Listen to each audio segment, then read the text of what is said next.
Hey,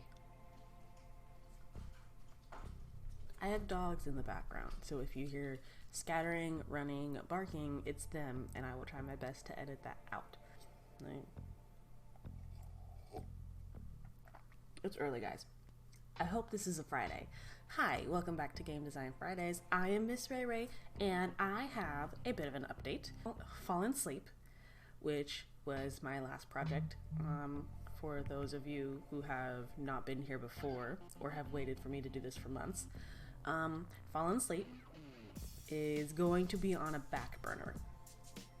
It was draining me, and I was having a hard time coming up with level designs for reasons. So what I decided to do after a break, half of the time you haven't seen me do this. Half of it was a break, half of it was planning for a new project, because I do want to keep doing game design. I do want to keep doing video games on this channel, but I want it to be something that I know I'm going to continue to love, and it was a school assignment, and I had a month, so they were just like, okay, you start this now, give us an idea tomorrow. And they didn't want a story for this prototype game because it was a prototype. It was a proof of concept. So I couldn't put my whole heart into it, and that stayed with the whole entire process of trying to work with it. What I did is I have another game concept to pitch to you guys, and I thought I would present it to you now, and the structure of these game design videos are going to change. Today is going to be the presentation. Next month, hopefully on the first Friday of next month of June, I will have a proof of concept for you. I'm going to give you guys sort of a show on sort of the process of how video games are made in the industry. It's different from, obviously, company to company, and this will be from a one-person indie development perspective. But I feel I still have,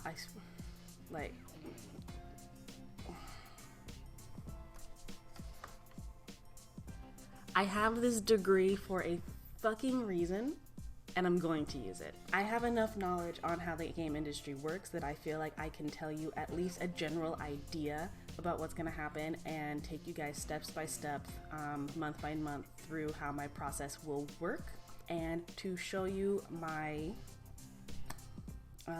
game design idea. I have a pitch document for you. This is going to be this would be technically part of your pre-production phase of game design. If you have a game idea, which everyone always does, disclaimer, I did use a sort of halfway template. It is down here at the very bottom of this pitch document. It is a Silent Hill 2 design document. I also believe this document was also made for a student project, just like my first Fallen Sleep project, just because there were a lot of details in there that were post-game production ideas fully fleshed out, and not necessarily a pre-production. These are concept ideas. Granted, it is the second Silent Hill game, so maybe they were just taking concepts from the first one that were already fully fleshed out and thought, yes, we're just going to stick with this. But either way, there are very final concepts within this design document, and that should probably not reflect what you have as an end result to any kind of game design document or pitch document that you have. Ignore the fact that I did an entire wardrobe change, and it's an entire different kind of day, and it's an entire different kind of demeanor that I have. So this is my game pitch document. It has a table of contents for easier reading. Also, I really like to organize things. One thing that I would like to mention first, even though I put it at the very end of this document, are my inspirations for this game. Let my mouse go over here for a second. My inspirations for this game are very heavily based on the games Firewatch and Undertale / Deltarune. They're like Deltarune and Undertale have the same game elements to them. They're made by the same company. They're technically different universes, so I understand. But anyway, the reason why Firewatch and the Undertale universe are inspirations is because they do really well with exploring a new environment. You're completely oblivious to any kind of like culture or routine that is going to be around you, and while that creates some kind of anxiety, it really helps you learn, or what's the word other than learn? Encourages you to explore. And that's the feeling I really want to invoke in Mount Convalesque, which is the title / working or parentheses working title of this game that I am presenting to you. So the first gaming concepts of this idea are going to be that it is a first-person adventure. Right now I am doing it for PC only, but if I gain enough support through this presentation and through the years that I'm going to be making this all by myself, I will try to figure out how I can do how I can convert these to different consoles. It will be a challenge. Hopefully by then I can get some help. If not, I will try if you want me to. Okay, so a lot of this you can kind of read on your own. If you want to see the document yourselves, I have the links for this one and its game design and the game design document. They are two different documents. I have the links for both of these documents in my Patreon. They are under tiers, so sorry if you only want to contribute, or if you don't really want to contribute in order to see this, then you can go through this video because I'm gonna go through every page a little bit. But if you want to help support me and you want to see the behind the scenes more than just once a month on how I am doing and progressing through this game, please feel free to visit my Patreon. The target audience for this video game are people who like Firewatch and Undertale. Putting demographics in here is a good sort of slightly focusing like in on what you kind of, who you kind of want to pitch this to. I am aiming for a teen to adult demographic because I want to share elements of anxiety and fear, and I don't want to put that onto kids, you know? I want people who have experienced that already, not put it on to people. So teens and adults who enjoy story-focused games and environmental puzzles and a feeling of suspense. These are some concept arts that I made up. The style and everything kind of convey the message that I want to make through this game.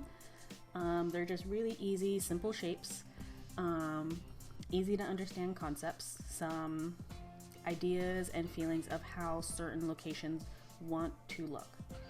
So the core gameplay of this game are going to be you as a first person in a first person narrative, exploring the environment, solving puzzles, pretty much just getting around the obstacles that are in your way.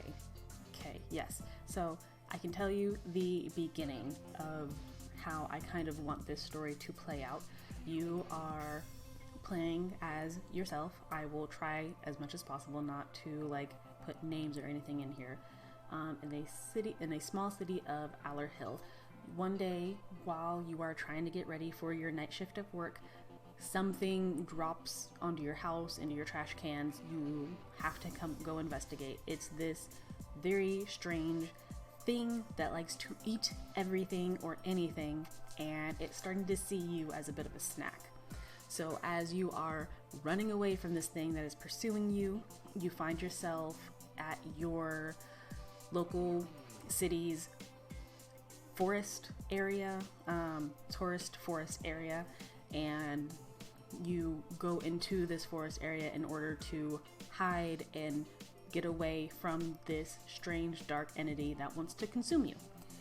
So the characters, the main focused characters, well, okay, there's two main focused characters. There's three really kind of developed characters that I have so far. That is you, the player, that is the entity, which is the antagonist of this story, and then there is Hope the Witch.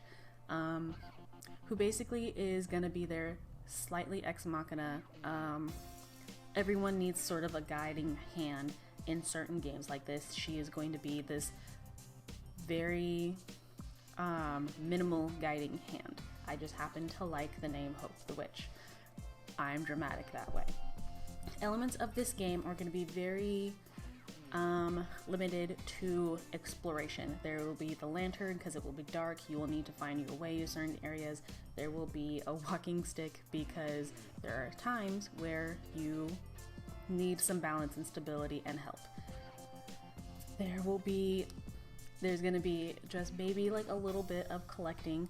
Who doesn't like to collect rocks while you're on a hike? It doesn't matter if you're running for your life. You can always stop for something shiny. And a rubber band. A rubber band, for me, technically, I put this in specifically because it's easy to see a rubber band on your wrist and just like, you know, have something to fiddle with, help you snap back into reality, pun intended, sometimes.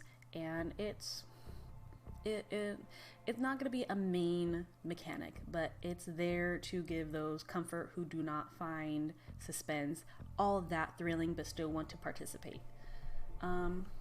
The full sort of final draft of, semi-final draft of this story can be found here. I used twine to help me stitch together all of the story and its multiple endings. The main plot points of the story are going to be in here, in this little twine zip folder and the multiple endings that it has. There are around 3 locations technically within this game, but really 8 sort of different settings. There's going to be your house, the forest area, different stages of the mountain, things of that nature. The art and sound in this game, I feel, really are going to help play a big part in exploring and how you feel while you are within this game. Because I am doing everything myself, I am a one-person development team. There will be very simple 3D art using Blender, simple shapes to convey basic messages, very simple animations. Everything is done from first-person perspective for a reason. That doesn't mean I still won't have to animate a lot of things. Things like buildings, trees, items, whatever you can think of are mostly going to be 3D asset made. The 2D asset concepts will be more for like UI, menu options, text and titles, because I want you guys to feel a level of anxiety. When you hit full-blown panic mode, you will switch to a small 2D perspective quick time events, because you are no longer sort of in this game reality. You have gone into some other place and you need to quickly try to find your way out of this place so you can deal with what is around you. Little tiny anxiety mini game panic mode, which will also be 2D, and then things like the end credits. The sound of this game, I feel, will actually help, and hopefully you guys will appreciate it. I plan to do all of this music originally myself. I do have music expertise. Don't let me talk about it for too long. But it will have an acoustic feel to it. I plan to do things with guitar, the kalimba, violin, piano, very much music that can be manipulated to be softer or harder, play with your emotions. The sound effects will also be this way too, just because there will be, you know, twigs snapping, animals rustling, bushes, cave sounds, echoes. All of that is going to be used specifically within your story, your exploration, in order to help you feel the things that the environment is telling you. That is pretty much everything that you see within a pitch document. If you like my ideas, you like my concepts that I have within this pitch design process, please feel free to subscribe to my channel so you can get the next Game Design Friday, which will be next month, the first Friday of June. Hopefully, I can get a proof of concept done for you guys. Now that this documenting is out of the way, I can get down to my proof of concept for this idea. Technically, when you do this and you're presenting to a big company, you want to do these simultaneously. You want to work on your proof of concept while you are working on your pitch document, just so you can help speed up the process. Pre-production is a lot of work. I am just one person though, and I am crap at technical writing. So I needed to focus on this first, otherwise the proof of concept and this would have both been horrible. So if you want to stick around and see how this plays out, please feel free to do so. If you feel like this is a cool concept and you want to help support me so I don't have to worry about outer things and I can just focus on making this game for you guys, please feel free to check out my Patreon. There are different tier levels for anything. As soon as I can get people on that Patreon to support me, I can also do things on there like the pledges and everything with like prints, other sticker ideas, anything that you guys would think would be a cool idea to send out to you guys to show that, hey, I appreciate you appreciating me. If you have any questions on how other game design elements go into effect or anything, please feel free to ask me in the comments down below. Like this video if you need to. I should have said that at the beginning. And thank you so much for watching this video. I really do appreciate it, and I do hope I get to see you next month. Have a wonderful life.